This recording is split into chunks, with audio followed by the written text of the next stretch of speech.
If you were born in the last 50 years, then you probably grew up playing them. And even if you don't play them yourselves, you've heard about all the popular titles and franchises that were spawned from them. You guessed it, video games. The video game industry generates more than the music and film industry combined, as much as 2 to 3 times more.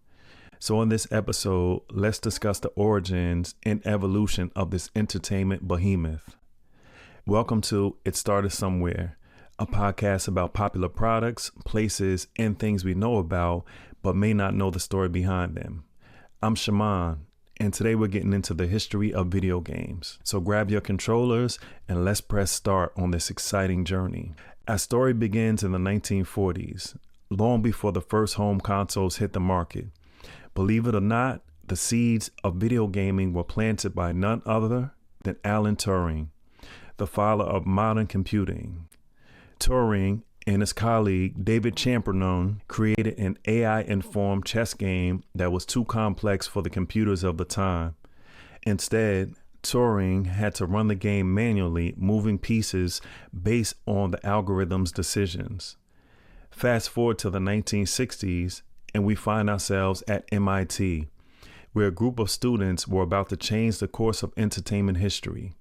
Steve Russell and his friends were given access to the university's new PDP-1 computer with one condition.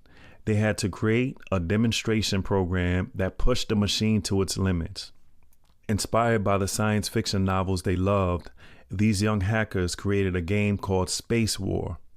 It featured 2 spaceships dueling in the stars, and it quickly became a sensation on campus. While Spacewar was groundbreaking, it wasn't destined for the masses. Computers were still massive, expensive machines confined to research facilities. The 1970s ushered in the era of the arcade games, bringing video games to the public in a big way. In 1971, Nolan Bushnell and Ted Dabney created Computer Space, the first commercial arcade game. They founded a little company you might have heard of, Atari. But it was Atari's next game that would truly ignite the arcade revolution. In 1972, they released Pong, a simple yet addictive table tennis simulation. Pong became a smash hit, and suddenly everyone wanted a piece of the arcade action. As Pong clones flooded the market, game developers had to get creative. This led to a golden age of arcade games from 1978 to 1982. With classics like Space Invaders, Asteroids, and Pac-Man taking center stage. These games weren't just popular, they were cultural phenomena. Pac-Man, with its lovable yellow hero and ghostly enemies, became an icon that transcended the world of gaming. While arcades were booming, innovators were working on ways to bring video games into living rooms across America. In 1972, the same year Pong hit arcades, Ralph Baer released the Magnavox Odyssey, the first home video game console. The Odyssey didn't exactly fly off shelves, selling fewer than 200,000 units. Poor marketing was partly to blame. Some consumers only thought it worked with Magnavox TVs.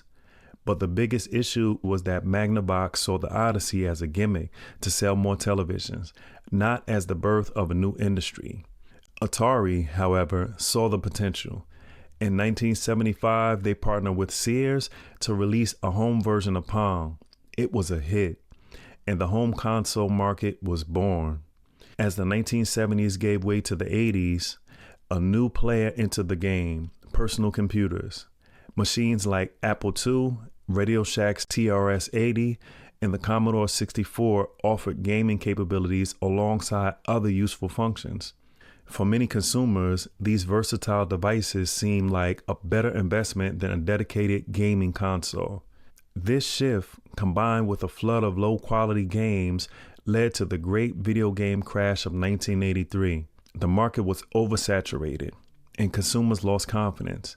Many companies abandoned their video game lines, and it seemed like the home gaming craze might be over before it really began. Just when things looked bleakest, a Japanese company stepped in to save the day. In 1985, Nintendo released the Nintendo Entertainment System, or NES, in North America, with its innovative controller design and roster of instant classics like Super Mario Bros. And The Legend of Zelda. The NES revolutionized the industry and ushered in a new era of gaming. Nintendo didn't stop there. In 1989, they released the Game Boy, the first major handheld gaming system. Suddenly, gamers could take their favorite titles on the go.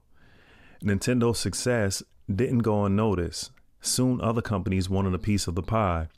Sega entered the fray with its Genesis console, setting the stage for the great console wars of the 90s. The battle between Sega and Nintendo pushed both companies to innovate, resulting in better graphics, more complex games, and iconic characters like Sonic the Hedgehog. As the 90s progressed, a new challenger appeared, Sony. The PlayStation, released in 1994, brought CD-ROM technology to consoles, allowing for more immersive gaming experiences with full motion video and CD quality sound. The mid-90s saw another major shift in gaming, the move to 3D graphics.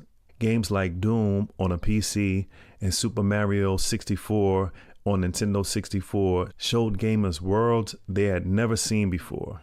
These titles were just technological marvels. They fundamentally changed how games were designed and played. As we enter the new millennium, gaming continued to evolve. Sony's PlayStation 2, released in 2000, became the best-selling home console of all time. Microsoft joined the console race with the Xbox in 2001, introducing online gaming to consoles in a big way with Xbox Live. Games were getting bigger, more complex, and more mature. Titles like Grand Theft Auto 3 and Halo Combat Evolved pushed the boundaries of what games could be, offering expansive worlds and cinematic storytelling. Today, video games are a multi-billion-dollar industry that rivals Hollywood in terms of cultural impact and revenue. From mobile games that millions play on their phones to massive multiplayer online worlds, gaming has become more diverse and accessible than ever before. But even as we look into the future with technologies like virtual and augmented reality, the industry continues to celebrate its roots. Retro gaming has seen a resurgence, with classic consoles being re-released and old school games finding new life on modern platforms. As we wrap up our journey through video game history, it's clear this medium has come a long way from Turing's chess algorithm and MIT's Spacewar. Video games have evolved from simple diversions to complex art forms that can make us laugh, cry, and think.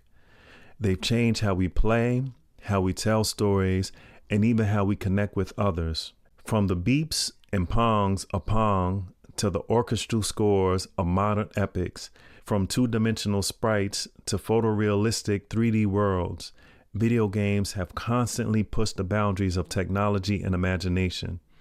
So the next time you pick up your controller or tap on your phone screen to play a game, remember, you're not just having fun, you're participating in a rich history that spans decades, a history of innovation, creativity, and the simple joy of play. I'm Shaimond, and this has been It Started Somewhere. Keep wondering about the origins of things we know and love, and I'll catch you on the next episode.